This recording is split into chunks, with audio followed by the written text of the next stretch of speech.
নমস্কার বন্ধুরা, আমি সকালে ঘুম থেকে উঠে পুজো অর্চনা যে কাজগুলো থাকে সব কিছু করে নিয়ে আমি কিন্তু রান্না করতে চলে এসেছিলাম। কেন কি আমি তো স্কুলে যাবো, ওই জন্য চটপট রান্নাবান্নাটা শেষ করে নিয়েছি। তো রান্নার ভিডিওটা দেখাইনি আপনাদের, কিন্তু এই যে সোজা ভাত বেড়ে থালি সাজিয়ে নিয়ে চলে এসেছি।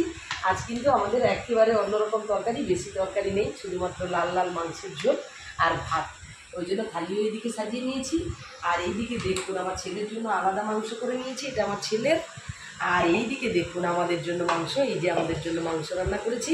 তো এইগুলো দিয়েই খাওয়া দাওয়া করবো। আর ওইদিকে আমার ছেলেও কিন্তু রেডি হয়ে গেছে, স্কুলে যাবে, সে ভাত খাবে বসে আছে। তো মা ছেলেকে ভাত খেয়ে দিয়ে আমরা কিন্তু স্কুলে চলে যাব। তো এই একটি ছোট্ট ভিডিও আপনাদের সঙ্গে শেয়ার করলাম, আশা করি আপনাদের ভালো লাগবে।